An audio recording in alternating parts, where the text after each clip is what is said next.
হ্যাঁ সাকিব, আমরা তাহলে শুরু করে দেই।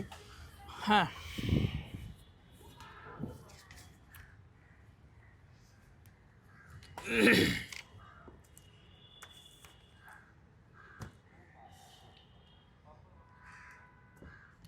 আসসালামু আলাইকুম রহমতুল্লাহ। আজকে আমরা যার সঙ্গে কথা বলছি সে ধরতে গেলে আমার ছোট ভাই, কিন্তু যদি না ধরতে যায় তাহলে তাকে ধরা যাবে না। কারণ হচ্ছে তার এত গুণ বা তার হচ্ছে যে এত বহুমুখী পরিচয়। সে হাফেজ, কওমি মাদ্রাসার থেকে আলেম। কওমি মাদ্রাসা দুই ধরনের কওমি মাদ্রাসায় পড়ছে। সে মাদ্রাসাতুল মদিনা, অর্থাৎ যেটা নাকি মাদানী নেশা। মাদানী নেসাব, সেখানে পড়ছে। আবার ট্র্যাডিশনাল যে কওমি মাদ্রাসা সেটাই পড়ছে। এরপর সে আলিয়া মাদ্রাসায় পড়ছে, ইউনিভার্সিটিতে পড়ছে। এখন সে দেশ থেকে বিদেশে পড়াশোনার জন্য তৈরি হচ্ছে।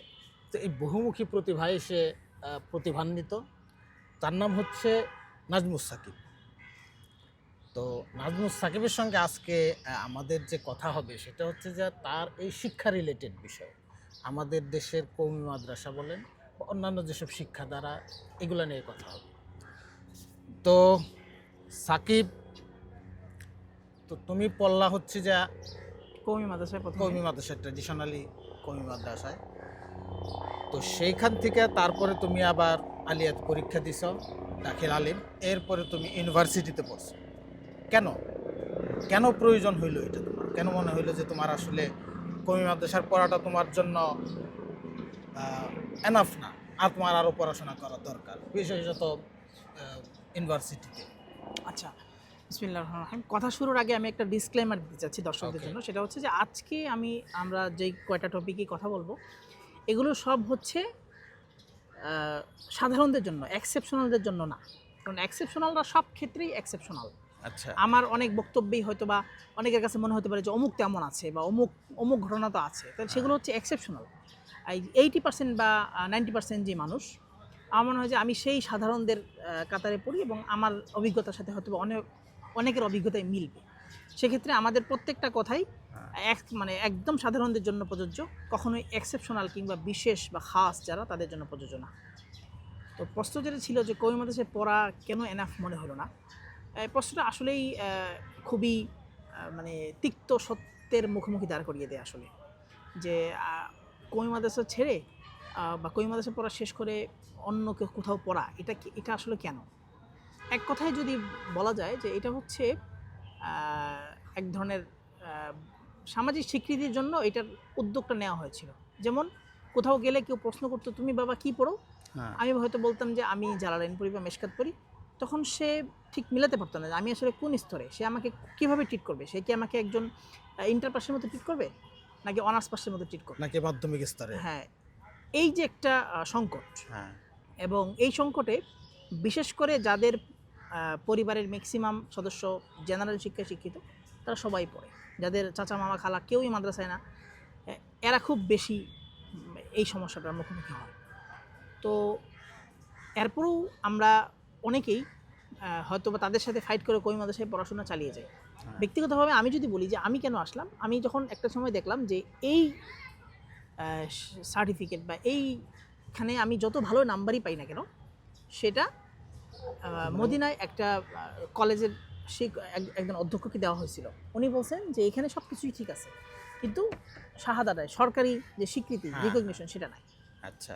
তুমি এইটা যখন যখন নাকি হলো, মদিনা ইউনিভার্সিটিতে অ্যাপ্লাই করতে গেলা, ইউনিভার্সিটি ঠিক না, আমার আব্বা চেষ্টা করছেন একটা কলেজে পড়ানোর জন্য আমাকে, সানবিয়া বা কলেজ সেখানে সৌদি আরবে। সৌদি আরবে। আচ্ছা। তখন ওনারা বললেন যে এটা সব কিছুই আছে। আমার মাদ্রাসা থেকে প্রত্যেকটা কিতাবের নাম্বার সহ দেওয়া হয়েছিল একটা পেপার। হ্যাঁ।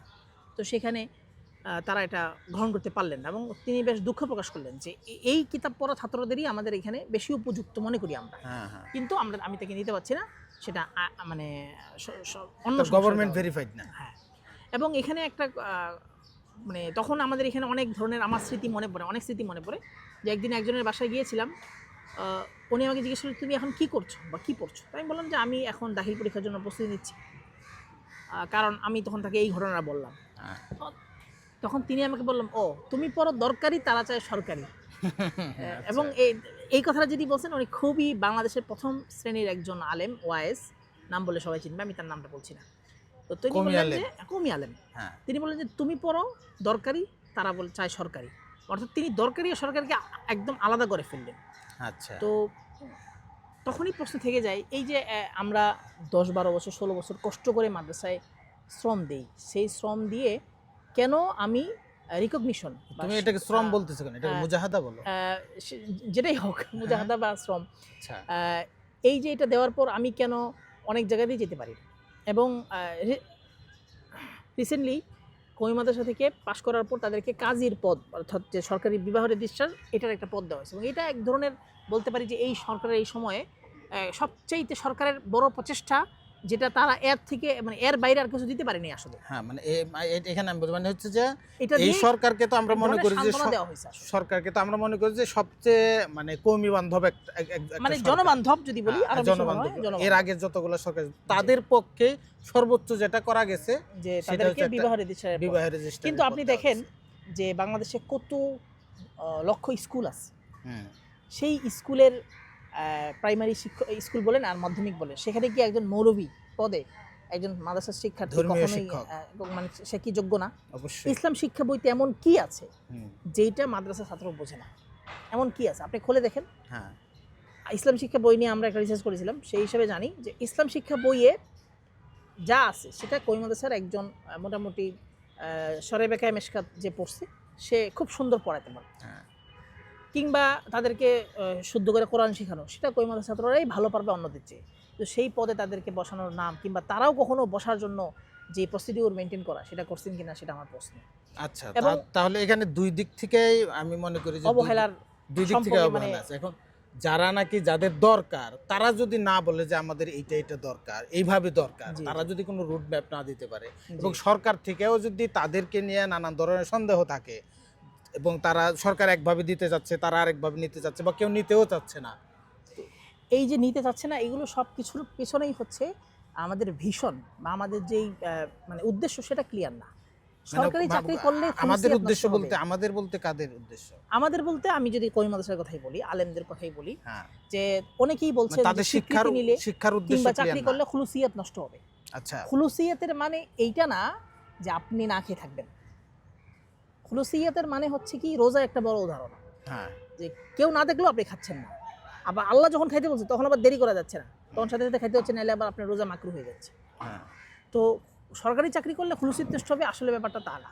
ব্যাপারটা হচ্ছে আপনি টাকা পয়সার বিনিময়ে আপনি কি দিনের ক্ষেত্রে বা আপনার যে জ্ঞান, সেই ক্ষেত্রে কোনো কম্প্রোমাইজ করছেন কিনা। আর সেই খুলুসিয়াত নষ্ট করে আপনি কওমি মাদ্রাসায় বসে বসে করতে পারেন। কিভাবে? আপনি বোর্ডিংয়ের টাকা মেরে দিলেন, হ্যাঁ। কিংবা আপনি তসরুফ করলেন, বা নানাভাবে হইতে পারে। এটা তো হয় অনেক তাহলে জায়গায় হয়। এই যে স্বীকৃতির সাথে খুলুসিয়াতকে নির্দিষ্ট করে দেওয়া হলো, হ্যাঁ, এইটা মানে আমি মনে করি একটা বিরাট চিন্তাগত ভুল। না, বরং- এখানে কি শুধু খুলুসিয়াতি বিষয় নাকি এটা অন্যান্য এটা বিষয় একটা আছে? বড় পয়েন্ট, আমি মানে মনে করি, আমি বলছি এটা একটা বড় পয়েন্ট। প্রথমত খুলুসিয়াত নষ্ট হবে, যে চাকরি করবে, চাকরি করলে কি হবে, তেলে মাদ্রাসায় পড়া হলো টাকা কামানোর উদ্দেশ্যে। টাকা কামানোটা একটা ইবাদত, হালাল রুজি করাটা একটা ইবাদত। হ্যাঁ, আচ্ছা, তো সেক্ষেত্রে এটা যদি হয় তাহলে মানে ভুল কিছু না। তো এই যে খুলুসিয়াত নষ্ট হবে, এই দোহাই দেওয়াটা, এটা একটা চিন্তাগত ভুল অবশ্যই। আচ্ছা, এটা একটা বিষয়। আরেকটা বিষয় হচ্ছে, তারা অনেকেই মনে করেন যে বাইরের পরিবেশে গেলে মানুষজনের পোশাক আশাক আখলাক এগুলো ঠিক থাকবে না। হ্যাঁ, আমি আপনাকে বলবো, আপনি এই মুহূর্তে জোহরের সময় ঢাকা বিশ্ববিদ্যালয়ের যে কোনো একটা মসজিদ অথবা বুয়েটের একটা মসজিদে যান, হ্যাঁ, আপনি এখানে অনেক ছাত্র দেখবেন যারা একদমই কওমি মাদ্রাসার মতো পাঞ্জাবি পরা, টুপি পরা, দাড়িওয়ালা, এবং তারা নামাজের পর তালিম করছে, এবং তাদের আমল আখলাক কথাবার্তা দেখলে আপনি কনফিউশনে পড়ে যাবেন যে আমি কোথায় আসছি। মানে তারা কেউ মাদ্রাসা ব্যাকগ্রাউন্ডের না। কেউই মাদ্রাসা ব্যাকগ্রাউন্ড না, কিন্তু তারা বুয়েটে পড়ছে। হ্যাঁ, তো বুয়েটে সেখানে খোলামেলা পরিবেশ আছে, সেখানে পর্দা নষ্ট হতে পারে, এরকম পরিবেশ আছে। এরপরেও কেন কীভাবে তারা তাদের আখলাক ধরে বা তাদের পোশাকের ধরে রাখতে পারে? হ্যাঁ, এটাও তো তার মানে কথা। এইটা আসলে একটা ইন্টারনাল বিষয়, এটা আপনি বাইরের পরিবেশ দিয়ে প্রভাবিত করতে পারবেন না আসলে। কেউ- সুতরাং এই যে দোহাইগুলো দেওয়া হয় যে খুলুসিয়াত নষ্ট হবে কিংবা তাদের আখলাক নষ্ট হবে, এটা সম্পূর্ণ বিচ্ছিন্ন, এটার সাথে কোনো সম্পর্ক নেই। এবার আসি তাহলে যে কওমি মাদ্রাসায় পড়াটাকে মেয়ানাফ মনে করিনি। আমি তখন প্রশ্ন করব যে আমার এই মানে কওমি থেকে পাশ করা অনেক বড় বড় আলেম আছেন, তাদের কাছে গিয়ে আমি জিজ্ঞেস করবো যে আপনি কি আপনার সন্তানকে কওমি মাদ্রাসায় পড়াবেন? হ্যাঁ, কিন্তু দেখা যাচ্ছে না, উনি কিন্তু পড়াচ্ছে না, উনি কিন্তু ঠিকই অন্য কোথাও পড়াচ্ছে। বিশেষ করে এই ইসলামিক জেনারেশনের স্কুলে। মধ্যে ইসলামিক স্কুলে কিংবা কলেজ ভার্সিটিতেই পড়াচ্ছে। আচ্ছা বিশেষ করে এই জেনারেশনের মধ্যে এইটার মানে প্রভাব খুব বেশি। কেউ কেউ হয়তো বাংলাদেশে পড়াতে না পারে বিদেশ পাঠা দিচ্ছে। আচ্ছা তো আপনি বয়ান করলেন যে আপনি কওমি মাদ্রাসার ফজিলত বললেন, কিন্তু আপনি নিজের সন্তানকে আপনি পাঠাচ্ছেন না, তার মানে আপনিও এই ব্যাপারে মানে একমত না। আচ্ছা এখানে তাহলে যে প্রশ্নটা চলে আসলো সেটা হচ্ছে, এটা অনেক আগের প্রশ্ন এবং অনেক দিন ধরে চলে আসছে। সেটা হচ্ছে যে আমাদের যে সিলেবাস আছে, যে সিলেবাসটা আমরা পড়ছি এখন, এইটার মধ্যে না আমরা স্যাটিসফাইড, না ওই বেফাক স্যাটিসফাইড, না সরকার স্যাটিসফাইড, কেউ স্যাটিসফাইড না, শিক্ষকরাও স্যাটিসফাইড না, ছাত্ররাও স্যাটিসফাইড যে সিলেবাস দিয়ে কওমি মাদ্রাসায় পড়ানো হচ্ছে।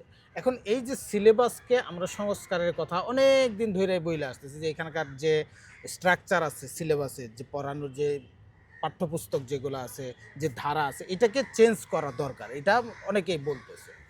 এখন তুমি কি মনে করো যে যদি এটা চেঞ্জ করা হয়, এখনকার যে সিলেবাস আছে, যে পাঠ্যপুস্তক যেগুলো আছে, দর্শী কিতাব যেগুলো আছে, এগুলো যদি চেঞ্জ করে মডার্ন ওয়েতে কওমি মাদ্রাসার পাঠ্যপুস্তক, কওমি মাদ্রাসার সিলেবাস সাজানো হয়, তাহলে চেঞ্জ হবে আমাদের যাবতীয়, যেমন আমরা এইটা আমি একদমই মনে করি না, কয়েকটা কারণ।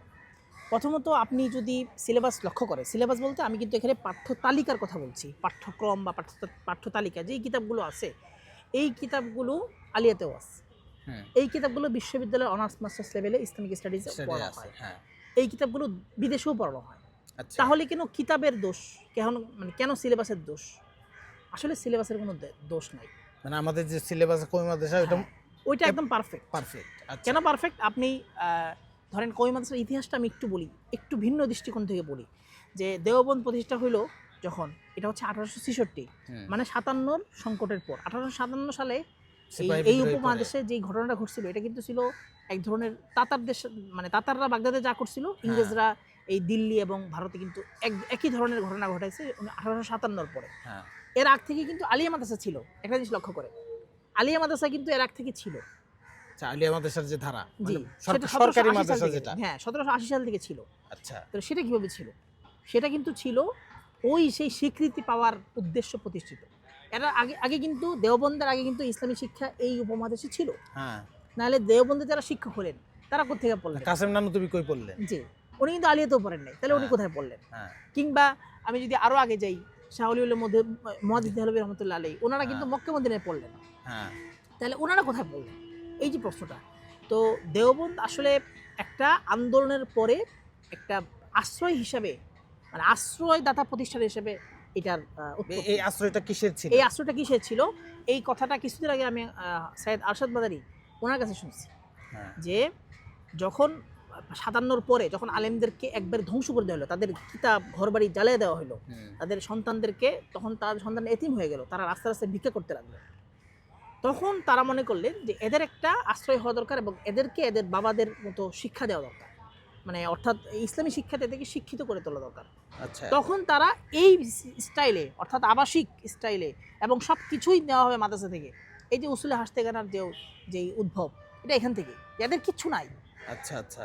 তো এই যে দেওবন্দ, সেটা একটা আন্দোলনের পর, মানে একটা আন্দোলনের রেসপন্স ছিল। এটা আন্দোলন থেকে যারা নাকি ক্ষতিগ্রস্ত হচ্ছে তাদেরকে পুনর্বাসন করার জন্য এটা। আচ্ছা, তাইলে এইখানে আমার একটা প্রশ্ন আছে, যে আমরা যে বলি যে দেওবন্দের যে একটা বিপ্লবী চিন্তাধারা, আমরা এটা কিভাবে, বিপ্লব না, ঠিক প্রতি বিপ্লব বলা যায়, অর্থাৎ ব্যর্থ একটা আন্দোলনের পর, এই যে প্রতিষ্ঠার পরে, এরপরে তো ইংরেজদের বিরুদ্ধে যারা লড়াই করছে, জি জি, মুক্কি রহমতুল্লাহ আলাইহি, হুসাইন আহমদ মাদানী, ওই লড়াইয়ের মানসিকতাটা কিন্তু সেই 57 পরাজয় থেকেই আসছে। তো এইখানে যারা কি পুনর্বাসন কেন্দ্র করলো, সেই পুনর্বাসন কেন্দ্র থেকে এরা বিপ্লবের লিডার হইল কিভাবে?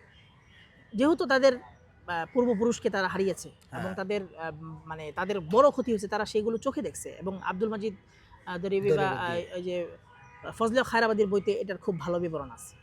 তো তারা যখন দেখলো এই ধ্বংসযজ্ঞ, তারা কিন্তু সেই প্রতিশোধটা নিল নিজেদেরকে গড়ে, অর্থাৎ শিক্ষাগত বিপ্লব এবং চিন্তাগত বিপ্লবের মাধ্যমে। আচ্ছা, এবং সেটার ফলাফল আমরা দেখলাম 1947 সালে, প্রায় 100 বছর বা 90 বছর পরে। তো আমি যেটা বলতে চাচ্ছিলাম সেটা হচ্ছে যে কওমি মাদ্রাসার যে সিলেবাস, সেটা এমন না যে দেওবন্দ থেকে আসছে বা সেটা অনেক আগে থেকে চলছে। ব্যাপার যেটা হয়েছে যে একটা স্থবিরতা, এবং এই স্থবির মানে এই সমস্যাটা আমাদের এই বাংলাদেশে কিন্তু সবচেয়ে বেশি। আপনি দেখেন ভারতে কিন্তু উর্দুতে বা হিন্দিতেই, মানে তাদের তো উর্দু আর হিন্দি একই বলা যায়, হ্যাঁ তারা কিন্তু তাদের মাতৃভাষায় কিতাব পড়লো। মালয়েশিয়াতে কিন্তু সেই মালয়েশিয়ার যারা আলেম তারা কিন্তু তাদের মাতৃভাষায় লেখেন পড়েন। তুরস্কে কিন্তু সেই তুর্কি ভাষার মাধ্যমেই পড়াশোনা হয়। হ্যাঁ কিন্তু আমার বাংলাদেশে আমি এখনও তালিমুল ইসলাম তুম কোন হো মাই মুসলমান হো দিয়ে শুরু করি, আজান হচ্ছে। আচ্ছা তো আমরা যেটা বলছিলাম যে আসলে সমস্যা সিলেবাসে না, হুম, সমস্যা হচ্ছে এটার যে সহায়ক কিতাবাদি আছে অর্থাৎ সেগুলোকে বাংলায় কিছু পড়ানো এবং কিছু প্রয়োজনীয় মাসলা মানে অর্থাৎ সেগুলো বাংলায় পড়ানো এবং প্রয়োজনীয় কিছু জিনিস যেমন ইংরেজি বা অঙ্ক কিছু অংশ ঢোকানো। এটা অলরেডি করা হয়েছে কিছুটা, কিন্তু সেটাকে মনে হয় আরেকটু মানে সেখানে সংস্কারের প্রয়োজন আছে।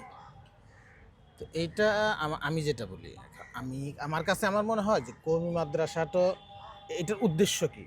একটা তো হচ্ছে যে তুমি যেটা বললা দেওবন্দের উদ্দেশ্য কি ছিল।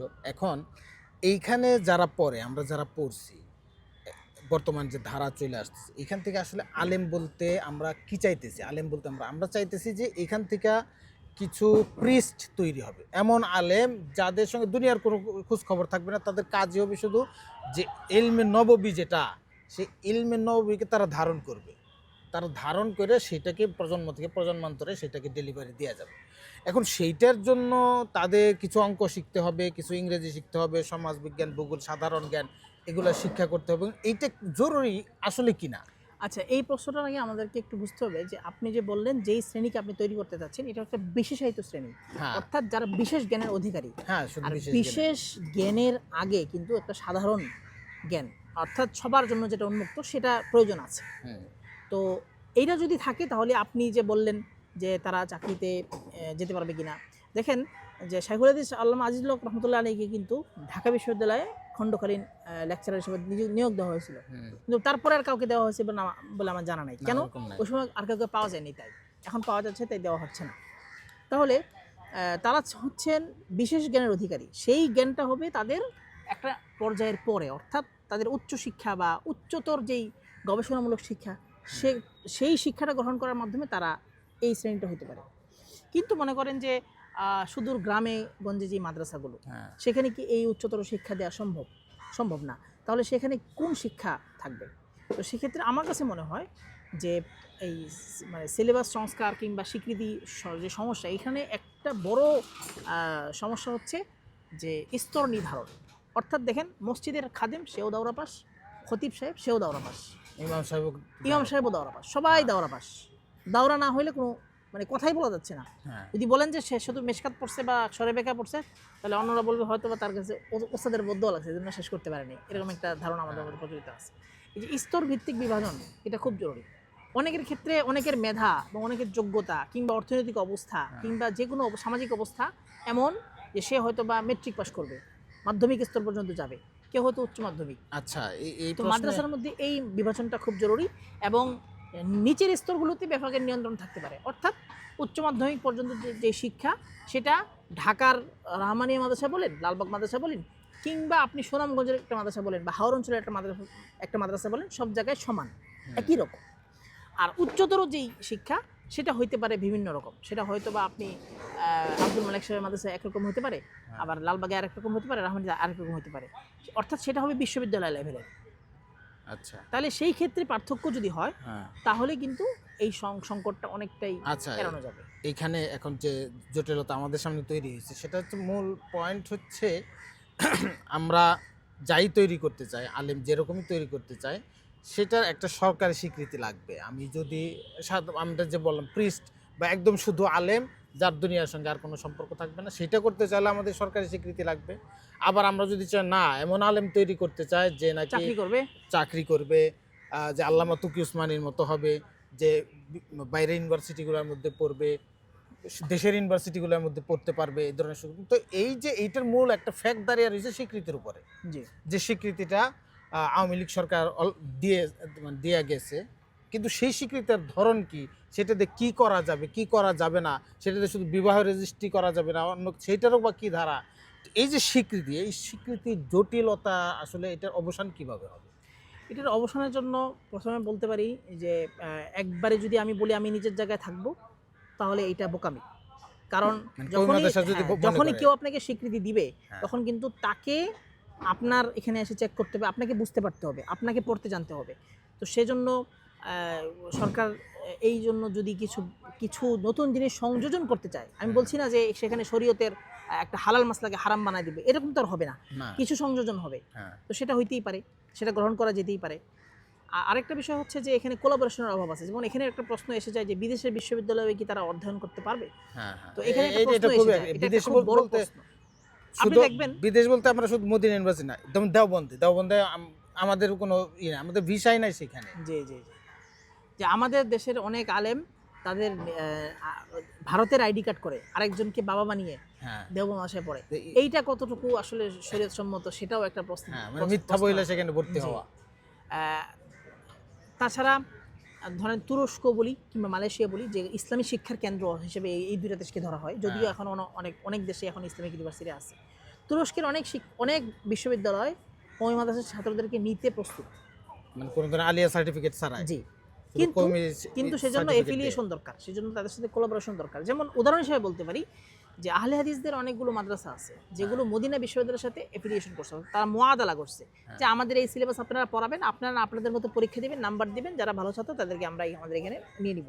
এবং তাই হচ্ছে, ওই সমস্ত মাদ্রাসা থেকে যারা ভালো ছাত্র তারা কিন্তু মদিনা বিশ্ববিদ্যালয়ে গিয়ে পড়াশোনা করতে পারে কোনো রকম আলিয়া কোনো সার্টিফিকেট আলিয়া দাখিল আলিম সার্টিফিকেট ছাড়াই। হ্যাঁ। তাহলে এই জিনিসটা যদি তুরস্ক বা মালয়েশিয়ার সাথে করা যায়, ইভেন মিশর, দেখেন বাংলাদেশের ছাত্ররা মিশরে গিয়ে টপার হয়, মিশরে গিয়ে টপার হওয়াটা খুব কঠিন, আল্লাহ কারণ সাথে আরবরাই গিয়ে। সেখানে টপার হতে পারে না। হ্যাঁ তো সেখানে এই যে সফলতা বা এই যে মেধা, এটার মূল্যায়ন হওয়ার জন্য এই অ্যাফিলিয়েশন করার চিন্তা ভাবনা করাটা খুব দরকার। এফিলিয়েশনটা কিভাবে হবে এই বাংলাদেশের? অ্যাফিলিয়েশনটা প্রাইভেটভাবে হতে পারে। যেমন আজকে ঢাকার একটা মাদ্রাসা তাদের শিক্ষক দিয়ে ওখানে কথা বললো, তারা ইয়ে করলো, মার্কাজুদ দাওয়া হতে পারে, যাত্রাবাড়ি মাদ্রাসা ভিত্তিক হতে পারে, বোর্ড ভিত্তিক হতে পারে, সবভাবে হতে পারে, তবে এফিলিয়েশনটা দরকার। এটা একটা বিষয়। আরেকটা বিষয় হচ্ছে যে আমাদের প্রয়োজনীয় যেই শিক্ষা, যেটা হয়তোবা এখন ছাত্ররা অন্যভাবে শিখে ফেলছে, যেমন ইংরেজি, বলা হয় যে ইংরেজি শিখলে তার দাওয়াতের কাজের সুযোগ অনেক বেশি, এবং সত্যিই তাই। হ্যাঁ। তাহলে ইংরেজি কিন্তু শিখছে, কিন্তু সেই ইংরেজি যদি একটু মাদ্রাসায় সে পড়ার সুযোগ পায়, হ্যাঁ তাহলে কিন্তু এটা অবশ্যই সত্য যে কওমি মাদ্রাসার যে আবাসিক ব্যবস্থাপনা, এটা একটা ক্যাডেট কলেজের সাথে তুলনা করা যায়, আচ্ছা বরং তার থেকেও বেশি। কারণ ক্যাডেট কলেজে তেমন কোনো প্রতিকূলতা থাকে না, যে প্রতিকূলতা কওমি মাদ্রাসায় থাকে। হুম কওমি মাদ্রাসায় কোনো মাদ্রাসায় হয়তো বা বৃষ্টি আসলে সেখানে পানি উঠে যায়, কি কোনো মাদ্রাসায় হয়তো বা খাবার দাবারের সংকট, এত প্রতিকূলতা হ্যাঁ ইয়ে করে যারা বড় হয়, তাদেরকে কিন্তু খুব ভালোভাবে কাজে লাগানো যায়। আচ্ছা এক মিনিট ব্যাগটা একটু ওইটার মধ্যে রেখে দিন তাহলে। আচ্ছা ওকে। আচ্ছা এখন এখানে একটা প্রসঙ্গ চলে আসছে, সাম্প্রতিক প্রসঙ্গ, সেটা হচ্ছে সম্প্রতি মুহাইমিন পাটোয়ারিকে তো তুমি চিনবা।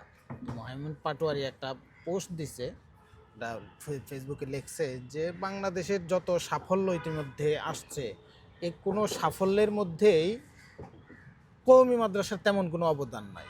সেটা জাতীয়ভাবে, অর্থনৈতিকভাবে, সেইটা স্পোর্টস বলে, এবং কি ইসলামী ক্ষেত্রেও, ইসলামী বিভিন্ন ক্ষেত্রেও যে সফলতা আসছে, সেইখানে জেনারেলদেরই হচ্ছে যে জয় জয়কার। সেখানে কওমি মাদ্রাসা বা এখানকার ছাত্র শিক্ষক যারা, এখানকার স্কলার যারা, তাদের তেমন কোনো অবদান নাই। এই যে অবদান নাই, এইটাকে তুমি কিভাবে ব্যাখ্যা করবা যে আসলে এটা তার দাবিটা কি, তোমার কি মনে আচ্ছা, হয়? প্রথম কথা আমি বলবো যে এটা হচ্ছে দৃষ্টিভঙ্গির পার্থক্য। হুম, মুহাইমিন পাটোয়ারি ভাই যেটা বললেন, আজকে হয়তোবা আমি তাকে উত্তর জন্য বলতে পারি যে আজকে মুহাইমিন পাটোয়ারি কিন্তু মুহাইমিন পাটোয়ারি হিসেবে পরিচিত হইতেন না যদি না কওমি মাদ্রাসার এই যে ধারা মেহনত এগুলো না থাকতো। কারণ সুদের প্রতি মানুষের যেই বিদ্বেষ, হ্যাঁ সেটা সমাজে চালু রাখার কারিগর কারা? আলেমরা। আপনি ক্লাস 3 ক্লাস 4-এর বইতে সুদের অঙ্ক শেখানো হয়, হ্যাঁ তাহলে কিভাবে সে বুঝবে যে সুদ খারাপ? সেটা যেন সুদ তো আরও ভালো, কারণ হ্যাঁ। টাকা বাড়ায় দিচ্ছে। তাহলে এই কথাটা আসলে এই দৃষ্টিকোণ থেকে একদমই ভুল। আর উনি যেই দৃষ্টিকোণ থেকে হয়তো বা বলে থাকতে পারেন, সেটা হচ্ছে যে বাহ্যত সেটার মানে সেটার উপস্থিতি হয়তো চোখে পড়ে না। এইটা একবারেই মিথ্যা না। কারণ কওমি মাদ্রাসার যারা থাকেন তাদের মধ্যে ম্যাক্সিমাম তারা হয়তো বা অনেক বড়, তারা অবশ্যই অনেক বড় আলেম, অনেক বড় সাধক, কিন্তু সমাজের মানুষের সাথে মেশার যেই সংস্কৃতি বা মেশার যেই সুযোগ, এটা তাদের অনেকের ক্ষেত্রেই হয় না। হয় না নাকি? এটা আসলে কওমি মাদ্রাসার আমি একটা অনেক শায়েখকে চিনি হ্যাঁ যাদের চেহারার সৌন্দর্য দেখলে তাদেরকে ফেরেশতা তুল্য মনে হয়, এবং তাদের বেশভূষা, তাদের মানে তাদের অন্তরের পরিচ্ছন্নতা, এটার মধ্যে কোনো ডাউট নাই। হ্যাঁ কিন্তু তারা সাধারণ মানুষের সাথে দুইটা কথা বলতে পারেন না। কেন? কারণ সাধারণ মানুষের, সমাজের যেই সাধারণ মানুষ, তাদের মধ্যে অনেক সমস্যা আছে। হ্যাঁ আপনি নবীদের দিকে দেখেন, নবীরা যখন দাওয়াত দিতেন তখন কিন্তু অনেক ফাউল প্রশ্নের সম্মুখীন হতেন। হ্যাঁ এটা কেন? কারণ ওই সমাজের মানুষরাই এমন। তো এদের সাথে যদি না চলা হয় তাহলে এদেরকে কিভাবে বুঝতে হবে বা এদের সাথে কিভাবে কাজ করতে হবে, এটা বোঝাটা অনেক কঠিন হয়ে যায়। এটা একটা বড় জিনিস। তো এই কারণেই হচ্ছে যে মানে কওমি মাদ্রাসার এই আলেম কারণে যারা বা কওমি মাদ্রাসার অবদানটা জেনারেল লাইনে আপনি তাদের অবদানটা আপনি খুব বেশি খুঁজে পাবেন না। হ্যাঁ মানে তো ব্যক্তিগতভাবে বা প্রাতিষ্ঠানিকভাবে তাদের যে অবদান এটা আছে, এইটা হয়তো বা সমাজে চোখে পড়ার মতো আমরা দেখি না। তবে নাই যে এই কথাটা একদমই ভুল, অবশ্যই আছে, এবং তাদের অবদানটা বেশি প্রচ্ছন্ন। বাংলাদেশের লিটারেচারের কথা যদি বলি, ইসলামী লিটারেচার যেটা, এই লেখালেখির ক্ষেত্রে গত মাওলানা মহিউদ্দিন খানের কথা ধরি, উনি তো ইসলামী লেখালেখির একজন গুরুজন ছিলেন, শামসুল হক ফরিদপুরি।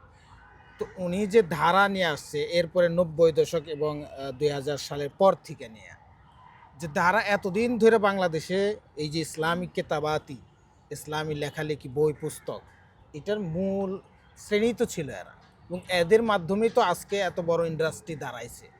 তো এটাও তো করা দরকার। তো যাই হোক, এইখানে আমি আরেকটা জরুরি কথা, যে কথাটা আমি বলছি সেটা হচ্ছে যে এই যে আমাদের কওমি মাদ্রাসার মধ্যে আজকে মুহামিন পাটোয়ারির কথা হচ্ছে, এই ধরনের আরও অনেকেই আছে যারা নাকি জেনারেল মানুষ, কিন্তু তারা ধর্মকর্ম পালন করছে, তারা বইটই কিছু লিখছে বা বক্তৃতা দিছে বা একটা চিন্তাধারা ডেলিভারি দিছে।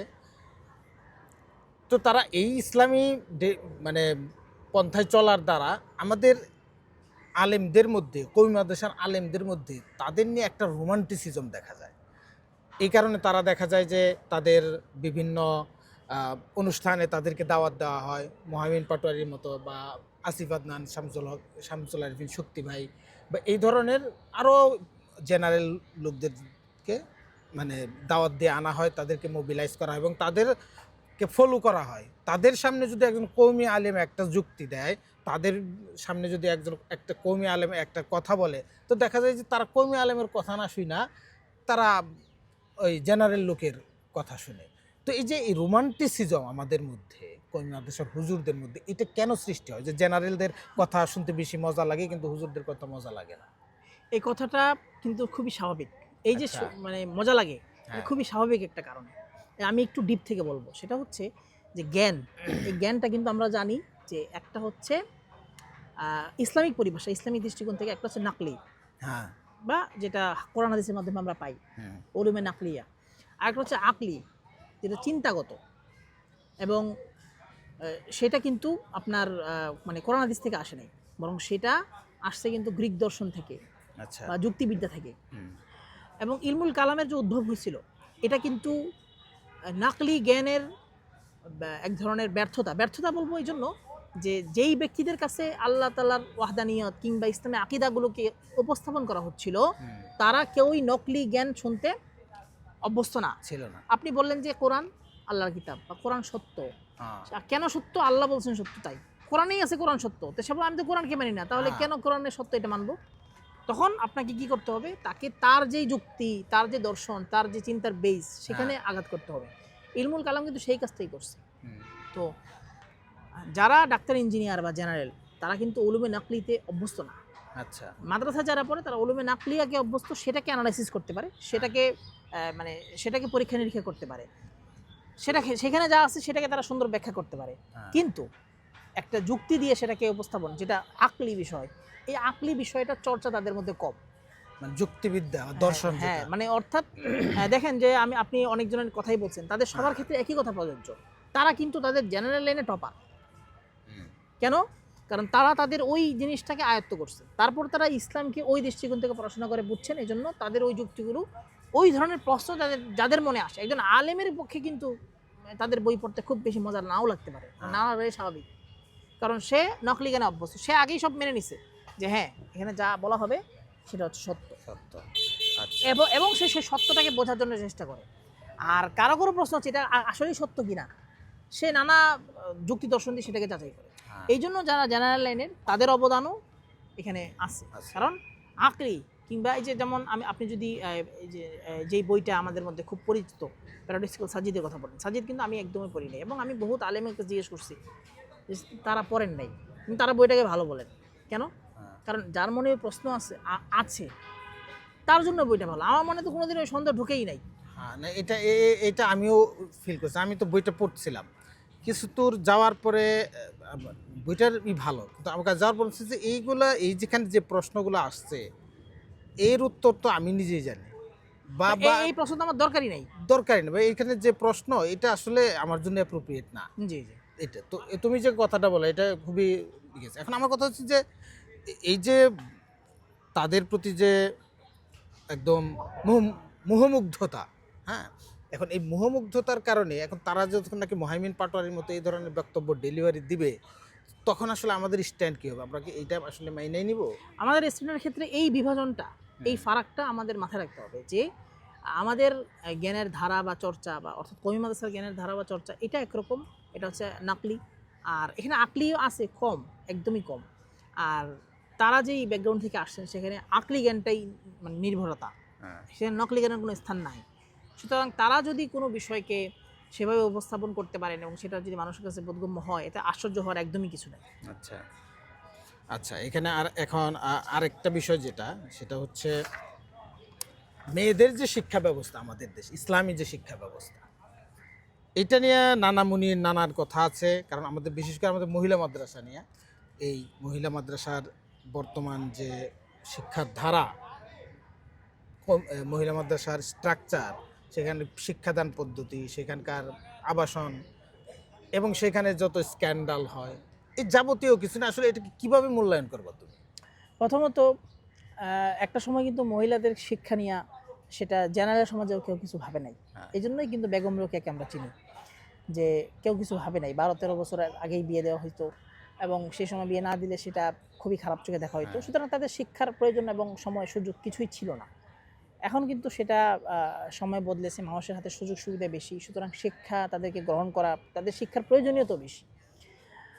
তো আপনি যে কয়েকটা কথা বললেন যে আবাসন সমস্যা ইত্যাদি স্ক্যান্ডাল, এগুলো হচ্ছে মানে মৌলিক বিষয় না, এগুলো বিচ্ছিন্ন বিষয়, মূলের সাথে সম্পর্কিত না। মূলের সাথে তাদেরকে শিক্ষা দিতে হবে, তাদের শিক্ষা গ্রহণ করতে হবে, এতে কোনো সন্দেহ নাই, এতে কোনো সন্দেহ নাই। কিন্তু তাদের যে শিক্ষা গ্রহণ করতে গিয়ে যে সমস্যাগুলো, সেই সমস্যাগুলো স্কুলেও আছে, কলেজেও আছে, বিশ্ববিদ্যালয় আছে, মাদ্রাসাও আছে, সেটা ভিন্ন।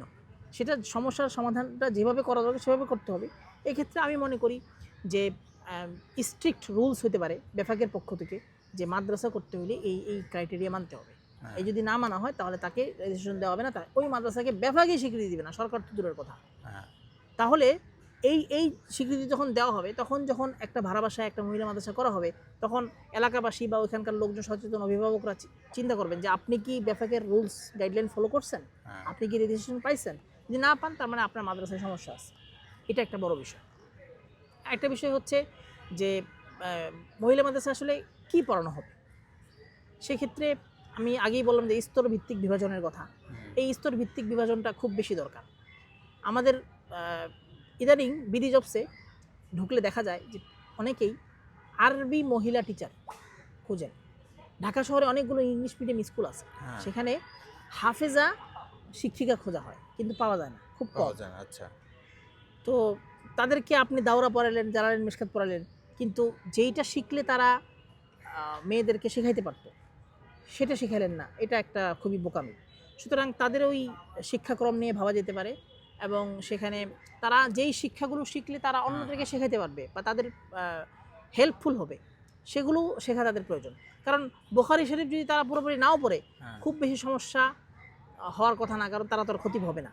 তবে এই কথাটা, আমার এই কথাটা হয়তো বা বাংলাদেশের দৃষ্টিকোণ থেকে ঠিক হইলেও আমি যদি অন্যান্য দেশের দিকে তাকাই, তাহলে দেখবেন আমার এই কথাটাও ভুল, ঠিক না। বরং এখন দেখা যাচ্ছে ইসলামী শিক্ষায় ছেলেদের চেয়ে মেয়েরা এগিয়ে যাচ্ছে। আপনি ইসলামী শিক্ষা না, এটা যে কোনো শিক্ষায়। যে কোনো শিক্ষায় আগাচ্ছে এবং ইসলামী শিক্ষায় খুব বেশি আগাচ্ছে। হ্যাঁ, এটা কিভাবে আমি আপনাকে ব্যাপকের বলতে পারি রেজাল্টেও আমি দেখছি এটা। যে মিশরে বিভিন্ন মসজিদে দর্স হয়, সেই দর্শে বিরাট একটা অংশ থাকে ছাত্রী, তারা মসজিদে এসে ছেলেদের সাথেই পড়ে। তুরস্কের বিশ্ববিদ্যালয়গুলোতে বা মালয়েশিয়াতে প্রচুর ইসলামী বিষয়ে ডক্টরেট করা মহিলাদের আপনি পাবেন।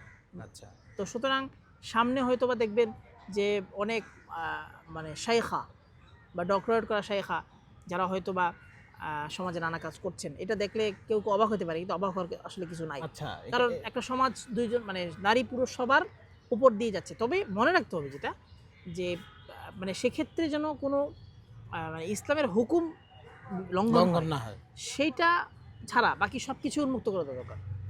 আচ্ছা আচ্ছা, এখানে আমি যেটা আর মহিলা মাদ্রাসা নিয়ে একটা পয়েন্ট, একটা সম্পূরক প্রশ্ন, সেটা হচ্ছে মহিলা মাদ্রাসার উদ্দেশ্যটা কি? পড়াশোনার উদ্দেশ্যটা আসলে কি? এখান থেকে আলেমা তৈরি করা, নাকি বিয়ের জন্য একটা ইসলামী পাত্রী তৈরি করা?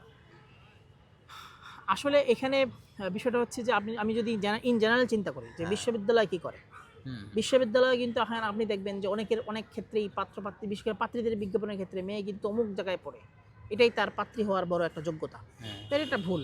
পাত্রপাত্রী আসলে মানুষের সব ধরনের গুণ বিবেচনায় হয়, তার বংশ পরিচয় কিংবা তার সকল কিছুর বিবেচনায় একজন পাত্র বা পাত্রী সে সমাজে মানে অর্থাৎ অন্যদের কাছে সমাদৃত হয়। কিন্তু শিক্ষা এইটা হইতে পারে যে তার নিজের অস্তিত্বকে জানা, আল্লাহ তাআলার ইবাদত করার জন্য আমাদের মাদ্রাসাগুলোর টেন্ডেন্সি কি আসলে? এটা আমি বলবো যে এক এক জায়গায় আসলে এক এক রকম চিত্র। বাংলাদেশে কিন্তু অনেক ভালো মানে মহিলা মাদ্রাসাও আছে। আচ্ছা, আছে, যেখানে পড়ার পরে মানে সেখানকার শিক্ষার্থীরা সত্যি সত্যি আলো ছড়াচ্ছে বিভিন্ন জায়গায়। হ্যাঁ, আবার এমনও মহিলা মাদ্রাসা আছে যেখানে আসলে শুধু শুধু সময় নষ্ট করা আর কিছু দুষ্টামি শেখা ছাড়া আর কিছুই হয় না। আচ্ছা, এখানে আরেকটা প্রশ্ন যেটা আইসাই যায়, সেটা হচ্ছে ধরো একটা ভালো মহিলা মাদ্রাসায় একটা মেয়ে পড়লো, পড়ার পর সে দাওরা পড়লো, এরপর কিছু কিছু মাদ্রাসা এখন সম্ভবত ইফতাও পড়া ইফতা আছে, উচ্চতর পড়াশোনা আছে, সে পড়লো, পড়ার পরে তারপর সে কি করবে? তারপর সে কি করবে? এখন এখন তো তার বিয়ে হয়ে যাবে। হ্যাঁ, বিয়ে হয়ে যাবে। তো আমি সেই প্রশ্নটা একটু আগে বললাম যে এখন মেয়েদেরকে শিক্ষা দিবে কারা? মেয়েরাই তো। হুম, এই কাজটা তারা ভালোভাবেই করতে পারে হুম, এবং এই শিক্ষা প্রতিষ্ঠানগুলো পরিচালনা করবে কারা? মেয়েরা। তারাই করতে পারে। হ্যাঁ, এবং এখন মেয়েরা অনেক ভালো ভালো ব্যবসাও করে, যেমন বোরকার ব্যবসা করে কিংবা ভালো ভালো বিজনেসও তারা পরিচালনা করে। খাবারের ব্যবসা। সেগুলো কারা করে? এখন কিন্তু মহিলা পুলিশকে কি আপনি ফেলে দিতে পারবেন? না, মহিলা পুলিশের প্রয়োজন আছে না? আছে, অবশ্যই আছে। মহিলা ডাক্তার নার্সের প্রয়োজন আছে না? হুম, তো সুতরাং তাদের জন্য আমার মনে হয় যে আপনি যে প্রশ্নটা আপনার সে উপযুক্ত পরিবেশ তৈরি করাটা হচ্ছে ব্যর্থতা। মানে তাদের জন্য কর্মক্ষেত্র। উপযুক্ত পরিবেশ তৈরি করেন, তখন তারা তাদের জন্য তাদের কাজগুলো তারা ভালোভাবে করতে পারবে। মানে তুমি বলতেছো যে সরকারি বা বেসরকারি বিভিন্ন ক্ষেত্র তৈরি করতে হবে তাদের জন্য। জি। সেই ক্ষেত্রগুলো এখনো তৈরি হয় নাই।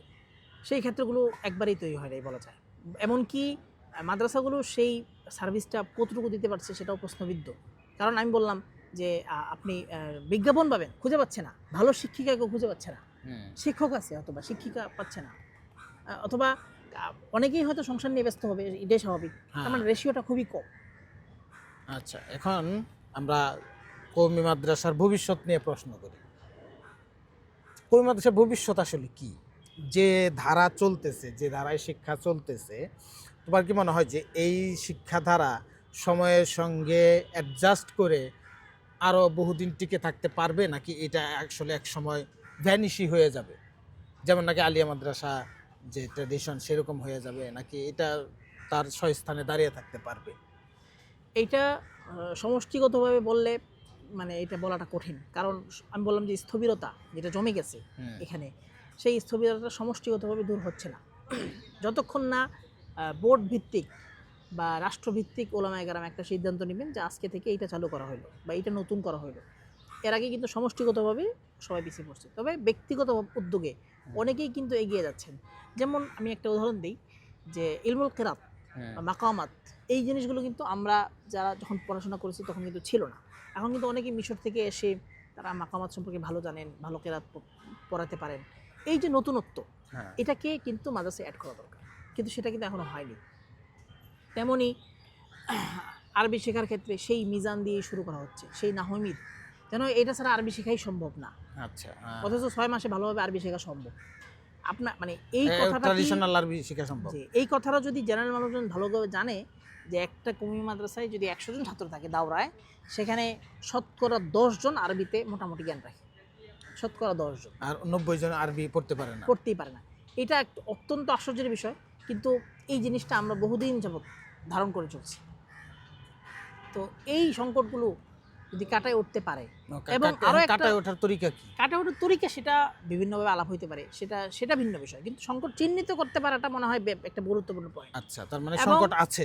সংকট আছে। আরেকটা বিষয় হচ্ছে যে এই যে নতুন নতুন জ্ঞান, এগুলোকে ধারণ করা, যেমন এর প্রচেষ্টা কিন্তু আগে ছিল।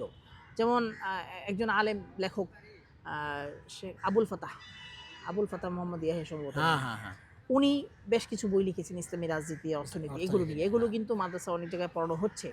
ওনার পরে আর কেউ লিখছে বলে আমি বলতে পারছি না। হ্যাঁ। তো এই যে নতুন নতুন ধারা কিংবা ইসলামী জ্ঞানের অনেক কিছুই মাদ্রাসায় অনুপস্থিত। তাসাউফ মাদ্রাসায় পড়ানো হয় না, সিরাত মাদ্রাসায় পড়ানো হয় না, হ্যাঁ। আকীদার মাত্র 2টা কিতাব পড়ানো হয়। এই যে লেকিংস বা এই যে ত্রুটিগুলো, এগুলো বৈশ্বিকভাবে বাংলাদেশের আলেমদেরকে অন্যদের চেয়ে পিছিয়ে দিচ্ছে। এখন সমস্যাটা কি? সমস্যাটা হচ্ছে মানুষের হাতে কিন্তু ফোন আছে, তারা কিন্তু এখন খুব সহজেই ইংল্যান্ডের আলেমের বক্তব্য শুনতে পারে, আমেরিকার স্কলারদের বক্তব্য শুনতে পারে, মালয়েশিয়াদের শুনতে পারে, পাকিস্তানের শুনতে পারে, আর মসজিদে গিয়ে দেখে তার হুজুর এদের সাথে যায় না, কবরের ওয়াজ করতেছে, তখন তো সে মিলাতে পারে না। হ্যাঁ। এই জন্য বৈশ্বিকভাবে যে ইসলামী জ্ঞানের উত্থান, এইটাকে যদি মাদ্রাসা ধারণ করতে পারে, এখন ধরেন মনে করেন যে ইসলামিক মেডিসিন, এইটা একটা নতুন বিষয়, হ্যাঁ। গত 8-10 বছর ধরে এটা চর্চা হচ্ছে, এবং আমার বিশ্বাস আগামী 10 বছরের মধ্যে অনেক ইউনিভার্সিটি ইসলামিক মেডিসিনের উপর অনার্স মাস্টার্স কোর্স অফার করবে। আচ্ছা, ইসলামিক মেডিসিন কাদের তৈরি? ইসলামিক মেডিসিন, তিব্বে নববী যেটা, এটা তিব্বি নববী পরে যে এটাকে যখন আরো উন্নত করা হয়েছে, হ্যাঁ, সেটা ইসলামিক মানে মেডিসিন, সায়েন্টিফিক ভাবে। আচ্ছা, ইবনে সিনার আমলে বা হ্যাঁ। তারপরে এই যে ইসলামিক মেডিসিন, এটাকে কিন্তু আমরা ধারণ করছি। হ্যাঁ। তো সুতরাং এই যে নতুন জ্ঞান, নতুন উত্থান, এগুলোকে একবারে মানে কোর সাবজেক্টের মধ্যে আনতে হবে। যেমন আপনি মাসালার জন্য কুদুরি পড়েন, ঠিক আছে, কিন্তু আধুনিক মাসালার জন্য এমন একটা কিতাব দেখান যেটা প্রাথমিক লেভেলে পড়ানো হয় না। মুফতি সাহেবরা তাদের উচ্চতর পড়াশোনায় কিছু আধুনিক মাসলা পড়েন, কিন্তু কুদুরিতে নাই। তো এখানে একটা এডিশনাল কিতাব যুক্ত করা যেতে পারে, এটা একটা উদাহরণস্বরূপ বললাম। তো এগুলো যদি করা যায়, এবং পাশাপাশি যেই স্বীকৃতির যেই সমস্যাগুলো এবং স্তরভিত্তিক বিভাজন, অর্থাৎ যে ঠিক আছে একজন আফিয়া পর্যন্ত পড়ছে, ওকে, সে হয়তো মসজিদের খাদেম হইতে পারে, কিংবা মেশকাত পর্যন্ত পড়েও তাকে সার্টিফিকেট যেন দেওয়া হয়। যেমন অনেকে প্রশ্ন করে না যে কওমি মাদ্রাসায় পড়ে কেন ডাক্তার ইঞ্জিনিয়ার হয় না? আমি প্রশ্ন উল্টাভাবে করি, ডাক্তার ইঞ্জিনিয়াররা কেন কওমি মাদ্রাসায় পড়ে না? আচ্ছা, এটা কিন্তু আমার কওমি মাদ্রাসার পক্ষে এসছেন না, বরং বিপক্ষে এসছেন। কীভাবে? আমাদের যেই নেশাব, এটা হচ্ছে একবারে মানে এমন একটা নেশাব, এমন একটা ট্রেন যেটাতে পরে আর ওঠার সুযোগ নাই। হ্যাঁ, কোথাও শুরুতেই ঢুকতে হবে, ঢুকানোর সুযোগ নাই, মাঝখান থেকে কেউ বেরোতে পারবে না, মানে আর কোনো স্টেশনে থামবে না। হ্যাঁ। কিন্তু এমন হইলে কি সমস্যা, যে একজন মানুষ সে শরে বেকারতে পড়ছে, এটা উচ্চ মাধ্যমিক স্তর, তাহলে শরে বেকার পরে সে বিশ্ববিদ্যালয়ে ইসলামিক স্টাডিজ পড়লো কিংবা পলিটিক্যাল সায়েন্স পড়লো, হতে পারে না? যেমন নাকি কেউ যদি ম্যাট্রিক পাস করে, তারপরে তার জন্য কিন্তু একটা লেভেল আছে সরকারি চাকরিতে, কেউ ইন্টারমিডিয়েট পড়লে তার জন্য লেভেল আছে, কেউ মাস্টার্স করলে তার জন্য আলাদা লেভেল আছে। অনেক মানুষ এমন আছেন যারা সত্যি সত্যি মন থেকে মাদ্রাসায় পড়তে চান, হ্যাঁ, কিন্তু তাদের পক্ষে জীবনে সম্ভব না। 12 বছর সেখানে দেয়া বা 10 বছর, 8 কারণ বছর, সে হয়তো ততদিনে ইন্টার পাস করে ফেলছে, হ্যাঁ, এবং ইন্টার পাস করে মাদ্রাসায় ভর্তি হচ্ছে, এমন নজির এখনো আছে। অনেক। তাদের জন্য তাদেরকে আপনি ইন্টার পাস করার পরে প্রথম বর্ষে না ভর্তি না করে তাদেরকে আরবিটা শেখায়া তাদেরকে আপনি মেশকাত জালালাইনে ভর্তি করতে পারেন না? হ্যাঁ, তাহলে তো ডাক্তার ইঞ্জিনিয়ার মাদ্রাসায় পড়তে পারলো। সুতরাং মাদ্রাসা শিক্ষাকে আরো বেশি জনমুখী করা দরকার। আচ্ছা, এটা একটা ভালো কথা। দেখেন একটা বিষয়, যে এখনো অনেক মাদ্রাসায় আবাসিক ছাত্রই হইতে হবে, অনাবাসিক নিষিদ্ধ। হ্যাঁ হ্যাঁ, এটাও মানে বিমুখতা এক ধরনের। কারণ আমি ব্যক্তিগতভাবে এমন একজনকে চিনি যে যিনি একজন ধনী মানুষ, ডাক্তার মানুষ, উনি চেয়েছিলেন ওনার ছেলেরা একটা বিশেষ মাদ্রাসায় পড়ুক, কিন্তু ওই মাদ্রাসার খাবার দাবার তাদের ছেলেদের পক্ষে সম্ভব ছিল না সেখানে থাকা। মানুষকে আল্লাহ ফাদ্দালা বা'দাকুম আলা বা'দিন ফির রিজক। আরে ভাই, কেউ ডাল ভাত খেয়ে অভ্যস্ত, কেউ বিরিয়ানি ছাড়া খেতেই পারে না, এটা আল্লাহর দান। সুতরাং আপনি মানে একবারে সব ধরনের অব্লিগেশন দিয়ে দিলেন মাদ্রাসা থেকে, তোমাকে ডালই খেতে হবে, এইভাবেই চলতে হবে, এরকম গরমের মধ্যে থাকতে হবে, এটা করলে হবে না। আমাদের এলাকায় একজন ইমাম সাহেব মাদ্রাসা করছেন, এবং সেই মাদ্রাসায় মাসিক বেতন হচ্ছে প্রায় 20,000 টাকা। কেন? কারণ উনি এসি দিছে, উনি ছাত্রদেরকে ভালো ভালো খাবার দেন, ডিম দেন, দুধ দেন। এখন অস্ট্রেলিয়া, ইংল্যান্ড, আমেরিকা থেকে স্টুডেন্ট তার কাছে আসতেছে, হ্যাঁ, অথচ আমরা সারা জীবন শুনে আসছি যে বিলাসিতা করলে এলেম চলে যায়। এলএম চলে যায়। ডাল না খাইলে, 40 মণ ডাল না খাইলে তার এলএম হবে না। এই দৃষ্টিভঙ্গি এবং পারসেপশনগুলো যদি বদলানো না যায় তাহলে কিন্তু এই যে পিছিয়ে পড়ে, তাহলে ভবিষ্যতে হয়তো আমরা আর কিছু বলতে পারবো না। আচ্ছা, এখন কেউ যদি বিদেশে উচ্চশিক্ষা করতে চায়, মদিনা, আজহার বা হচ্ছে তুরস্ক, তো তার জন্য তোমার মানে কই মাদ্রাসার ছাত্র কেউ যদি চায় তো তার জন্য তোমার পরামর্শ কি থাকবে? সম্প্রতি আমি ফেসবুকে দেখেছি যে কারণ বেশ তুমি তো কয়েকজন- তুমি নিজে তো হচ্ছে যে মদিনায় পড়াশোনা করে আসছো, মদিনা ইউনিভার্সিটিতে এবং দেশে ঢাকা ইউনিভার্সিটিতে করে আসছো। তো আমাদের এই ছেলেমেলে যারা নাকি শুধু বিদেশে না, কেউ যদি ইউনিভার্সিটিতে পড়তে চায়, তো তাদের জন্য তোমার পরামর্শ কি থাকবে? পড়বে বা উচ্চশিক্ষা নাকি না পড়াটাই বেটার? কারো যদি স্পিরিট থাকে যে সত্যি সত্যি আমি পড়াশোনা করব, এবং কারণ পড়াশোনার জীবনটা মোটেও সহজ না, একটা কঠিন জীবন। অনেকের ক্ষেত্রেই হয়তো বা সুযোগ হয় না বা ইচ্ছেই থাকে না, তার কাছে মনে হয় যে না, আমি যতটুকু শিখেছি ততটুকু দিয়ে আমি চলতে পারবো বা এতটুকুই আমি ভালোভাবে ধারণ করতে চাই, তার জন্য ঠিক আছে। কিন্তু কেউ যদি চায় না আমি আরও পড়বো, সত্যি সত্যি তার যদি পিপাসা থাকে, তাহলে তার পক্ষে আগে থেকেই মানে পরিকল্পনা করে আগানো উচিত। যেমন আমি একজন আলেমকে চিনি যিনি কওমি মাদ্রাসা সার্টিফিকেট দিয়ে ইংল্যান্ডের বিশ্ববিদ্যালয় থেকে মাস্টার্সের সার্টিফিকেট নিয়েছে। আচ্ছা, এটা একটা কঠিন বিষয়, এটা অকল্পনীয় ছিল, কিন্তু সামহাও উনি ওনার ইংরেজি ভাষার দক্ষতা এবং ওনার রিসার্চের দক্ষতা দিয়ে উনি তাদেরকে কনভিন্স করতে পারছে। আচ্ছা, আর ইংল্যান্ডের বিশ্ববিদ্যালয় তাদের কাছে টাকা দিলে বা যেহেতু তারা টিউশন ফি নেয়, তারা টিউশন ফি সহ একটা ছাত্র পাইলে তারা তাকে সুযোগ দিবে, এবং তিনি কিন্তু সত্যি সত্যি তাদের থেকে মাস্টার্স সার্টিফিকেট নিয়েছেন। মাস্টার্স সার্টিফিকেট নেওয়ার মাধ্যমে কিন্তু উনি কি হয়ে গেলেন, মানে এখন একবারে সবার সমান হয়ে গেলেন। হ্যাঁ, তো এই যে এটা সম্ভব, যদি কেউ মেধাবী হয় তাহলে তাকে আগে মানে যারা এই ক্ষেত্রে অভিজ্ঞ তাদের কাছে যেতে হবে। এবং মাঝখানে এটা কঠিন হয়ে গেছিলো, যেহেতু 5 আর 8 পরীক্ষা দিতে হতো, এখন যেহেতু এটা নাই, সুতরাং এই সুযোগ সুবিধা অনেক মাদ্রাসায় কিন্তু এই সময়টা অর্থাৎ তাদেরকে পরীক্ষা দেওয়ানোর ব্যবস্থা করা হতো, এবং সেজন্য অনেকে সমালোচনার শিকার হয়েছে। যেমন ঢাকার একটা মাদ্রাসার নাম আমি জানি, জামিউল উলুম ইসলামিয়া। এই মাদ্রাসায় একটা সময় মাদ্রাসায় রেখে তাদেরকে পরীক্ষা দেওয়ার ব্যবস্থা করা হতো। এরকম যদি আর 10টা মাদ্রাসা দাঁড়া যায় বাংলাদেশে, তাহলে হয়তো বা এই সংকটটা অনেকটাই কেটে যায়। আচ্ছা, আচ্ছা, তো আমরা আলোচনার শেষ দিকে যেটা, সেটা হচ্ছে যে কওমি মাদ্রাসা, তুমি তো একজন লেখক, তুমি লেখক, অনুবাদক। কওমি মাদ্রাসার থেকে যারা লেখালেখি করতে চায় বা লেখালেখি করতেছে, এখন যারা তরুণ, যারা অনেক আছে এরকম, তুমি তো মাসিক নবধ্বনিরও সহযোগী সম্পাদক ছিলা অনেক দিন, তো যারা লেখালেখি করতে চায়, তো তাদের ব্যাপারে তোমার পরামর্শ কি থাকবে? আরেকটা হচ্ছে যে এখন তো মডার্ন যুগ চলে আসছে, মানে লেখালেখি যে বই পত্রিকার মধ্যে যেটা সীমাবদ্ধ ছিল সেটা এখন অনলাইনে চলে আসছে, সেটা এখন ডিজিটাল মাধ্যমে চলে আসছে। তো এই ডিজিটাল সময়ে আইসা কিভাবে তারা ওই অ্যানালগ যুগ থেকে কিভাবে ডিজিটালে মুভ করবে? আচ্ছা, প্রথম প্রশ্নটা হচ্ছে, দুইটা প্রশ্ন প্রায় কাছাকাছি। প্রথম প্রশ্নটা হচ্ছে যে লেখালেখি করতে চায়। প্রথমত লেখাটি এটা হচ্ছে একটা ক্রিয়েটিভিটি বিষয়, এটা ছোটোবেলা থেকেই করে ওঠে, এমন না যে হঠাৎ করে একজন লেখক হয়ে গেল। এমন হয় তখন তাকে অনেক স্ট্রাগলের মধ্যে দিয়ে যেতে হয়, কারণ ছোটোবেলা থেকে যদি বইপত্র পড়ে, পত্রিকা পড়ে অভ্যস্ত থাকে, তখন তার জন্য সব কিছু চিন্তা করা এগুলো তার মেধাকে খুলে দেয়।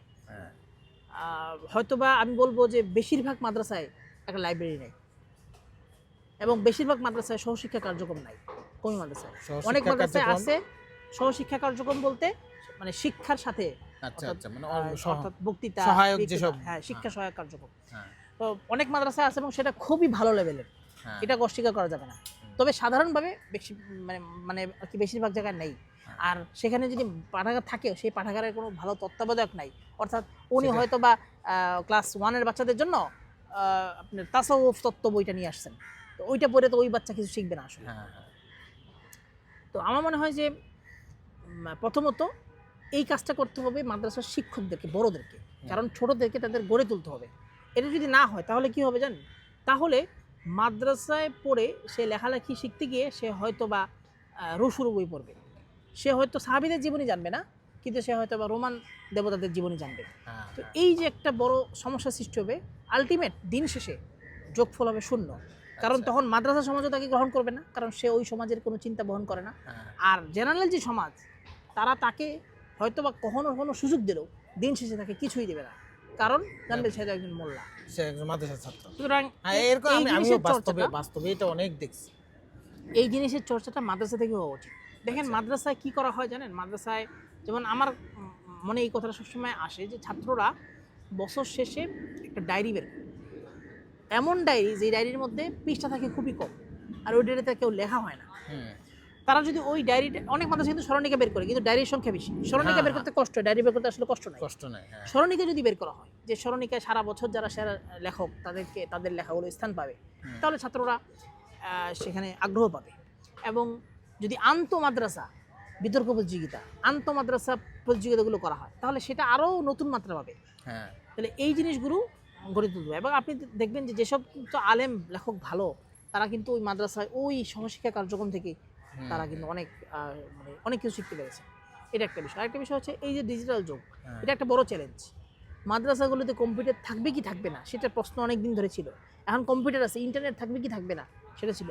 এখন কম্পিউটার আসছে, সেটা কোন মানের কম্পিউটার, সেটা কি উইন্ডোজ এক্সপি চলে না উইন্ডোজ 7 চলে, সেটার মধ্যে ইন্টারনেট এটাও সংযোগ একটা- দেওয়া হবে কি হবে না। এটাও একটা বড় চ্যালেঞ্জ। তো আমার কাছে মনে হয় যে মাদ্রাসাগুলোতে ভালো ভালো কম্পিউটার ল্যাব তৈরি করা এখন মাত্র ইচ্ছার ব্যাপার, হ্যাঁ, অর্থের ব্যাপার না। তো মাদ্রাসা যদি ভালো ভালো কম্পিউটার ল্যাব তৈরি করে, এবং যারা দাওরা ইফতার ছাত্র, দাওরা না হতো ইফতার ছাত্র কিংবা উচ্চতর, কিংবা 1 বছর মাদ্রাসায় এমন একটা কোর্স চালু করে দেবে যে পেশাজীবী, হ্যাঁ। তাকে ভালো একজন কারিগরি বিভিন্ন course। কারিগরি বিভিন্ন কোর্স, এবং কম্পিউটারের মাধ্যমে অনেক কাজই করা যায়, হ্যাঁ, যেটা তারা শিখলে, তাহলে এই শিক্ষাগুলো যদি তারা বাইরে গিয়ে না নিয়ে মাদ্রাসার ভিতরে নিতে পারেন, তাহলে এটা তাদের খুব ভালো, মানে অনেক বেশি ফলপ্রসূ হবে। এবং আলহামদুলিল্লাহ অনেক মাদ্রাসায় কিন্তু এটা এখন চালু হয়ে গেছে। কিন্তু বললাম যে ওই যে আমাদের বিভিন্ন চর্চাগুলো সামষ্টিকভাবে আগাচ্ছে না, হুম।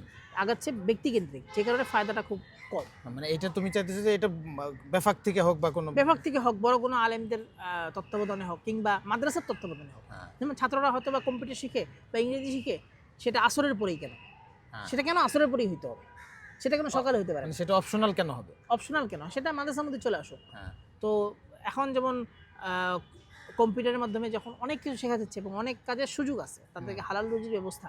এবং আমি যেখানে কাজ করি সেখানের যে বস, উনি বলেন যে এই যে কম্পিউটার, ভিডিও এডিটিং, ফটোগ্রাফি, এসব লাইনে ভালো কোনো মানুষ নাই। ভালো মানুষ বলতে ভালো মানুষ বলতে যার আকিদা, চিন্তা চেতনা character ভালো, ভালো। ক্যারেক্টার ভালো, এমন কোনো মানুষ এখন পাওয়া যাচ্ছে, অত তাও কম। তাও কম, মানে আপনি একজন- শোবিজ জগতের যারা। আপনি হয়তো বা দেখা যাবে যে মাদ্রাসার ওয়াজ মাহফিলের ভিডিও যে করছে, তার প্যান্টটা টাকনুর নিচে বা সে বিড়ি খায়। বিড়ি খাচ্ছে, হ্যাঁ, তাহলে আপনি দেখেন, অথচ মাদ্রাসার ছাত্র যদি এই ভিডিওটা করতে পারতো, তাহলে কত হ্যাঁ। ভালো হতো। হ্যাঁ, হ্যাঁ। তাহলে এখন কিন্তু দেখা যায় যে আমরা অনেক কিছুকেই মাদ্রাসার সীমানার বাইরে স্বীকৃতি দিচ্ছি, কিন্তু মাদ্রাসার ভিতরে সেটাকে আনতে যাচ্ছে না। এটা হ্যাঁ। একটা মানে এক ধরনের দ্বিচারিতা। হুম, হুম। সুতরাং এই জিনিসটা যদি চেঞ্জ করা যায়, তাহলে যেমন আমি মনে করি কওমি মাদ্রাসায় এই বাংলাদেশে হাজারের উপর ওস্তাদ আছেন, যাদের প্রত্যেকটা দর্স ভিডিও হয়ে ইউটিউবে যাওয়ার উপযোগী। আচ্ছা, আচ্ছা। কিন্তু আচ্ছা, এটা হওয়া উচিত। এটা হওয়া উচিত। আচ্ছা, আমি মনে করি যে আমি যাদের কাছে মেশকাত পড়েছি বা বিভিন্ন কিতাব পড়েছি, তাদের বিভিন্ন তাকরির বা হাদিসের ব্যাখ্যাগুলো বাংলায় হ্যাঁ, ইউটিউবে যাওয়া উচিত। হ্যাঁ, উচিত তো এটা। কিন্তু এই ব্যাপারে তারাও কোনোদিন চিন্তা করেন নাই, এবং অন্যরাও চিন্তা করেন। এটা কি খুলুসিয়াতের অভাব মনে করেন নাকি তারা? এটা লোক মানে- দেখানো, রিয়া। মানে তারা এটাও মনে করতে পারেন। দেখেন একটা সময় কিতাবের নাম, কিতাবের না, লেখকের নাম বলা হতো না। আমার কথা হচ্ছে যে না, এখন কোরআন একটা হাদিস বলি। আসছেই তো মানুষের কাছে পৌঁছানোর জন্য। যেমন একটা সময় কিতাব যখন লেখা হতো, তখন সেখানে নাম লেখা হতো না, লেখকের নাম লেখা হতো না, হ্যাঁ, হ্যাঁ। কিন্তু এটাকে মনে হয় যে এখলাস বলা হতো, যে উনি এখলাসের জন্য নাম দেন নাই। এটা ওই সময় অ্যাকসেপ্টেড ছিল। হ্যাঁ, এখন আপনি একটা কিছু লিখবেন আর সেখানে নাম দিবেন না, এটা জীবনে অ্যাকসেপ্টেড হবে? না, কোনো এখন জিনিস এখন সম্ভব না। অনুবাদকের নাম না দিলে সেখানে ঝগড়া চলে হয়, মারামারি হয়। এখন এটা এক ধরনের অপরাধ। বরং আপনি যদি কেউ যদি আপনাকে বলে যে ভাই আপনি এখানে একটা কাজ করছেন, সম্পাদনা করছেন, আপনি একটা বই, আর আপনাকে সেখানে নাম দেওয়া হবে না, আপনি রাজি কিনা, কেউ যদি রাজি হয়, সেটা এক ধরনের অপরাধ, কারণ সে এইভাবে দায় মুক্তি নিয়ে নিল। হুম, কারণ এই বইয়ের মধ্যে এমন কিছু থাকতে পারে যেটা থেকে পরবর্তীতে বিতর্ক সৃষ্টি হবে। হ্যাঁ, অর্থাৎ তাকে ক্রেডিট যেভাবে সে নিতে পারে, তাকে দায়ও নিতে হবে। হ্যাঁ, হ্যাঁ। তো লেখকের নাম দেওয়াটা না দেওয়াটা কখনো এখলাস বোঝায় না, বরং আল আমানা আল আলমিয়া রক্ষিত হবে তখনই যখন লেখকের নামটা ঠিকমতো থাকবে। হ্যাঁ, হ্যাঁ। তেমনই প্রত্যেকে, আমি ক্লাসে কি বলছি সেটা ক্লাসের লোকজন শুনতে পারবে, বাইরের লোকজন শুনতে পারবে না। এই চিন্তা করাটা এক ধরনের বাচ্চাকে। না এটা তো এরকম হইলো যে শুধু যারা মাদ্রাসায় পড়ছে তারা শুনতে পারে, যারা সাধারণ মানুষ তারা আসলে আমার এই ইলমের ধারণ করার মতো না তারা। এখন ইউটিউবে অনেক বিশ্ববিদ্যালয় বা কিংবা অনেক বড় বড় শায়েখের দর্শ আপনি পাবেন, কিন্তু বাংলায় আর পাবেন না। হ্যাঁ বাংলায় যেটা পাবেন সেটা হচ্ছে ওয়াজের ময়দানের কৌতুক অভিনয়, হ্যাঁ। এটা পাবেন, কিন্তু ক্লাস পাবেন না। এটা খুবই দুঃখজনক একটা বিষয় আমাদের জন্য। আচ্ছা ঠিক আছে, তো অনেকক্ষণ কথা বললাম সাকিবের সঙ্গে, নাজমুস সাকিব। তো কথা বলে ভালো লাগলো বাংলাদেশের কওমি মাদ্রাসার শিক্ষার বিভিন্ন আগে পিছে সামনে এই বিভিন্ন বিষয় আসয় নিয়ে। তো গরিবের পডকাস্টে আসছে এই কারণে সাকিবকে অনেক অনেক ধন্যবাদ। আপনাদের সবাইকে ধন্যবাদ। সবাইকে ধন্যবাদ এতক্ষণ থাকার জন্য। আসসালামু আলাইকুম।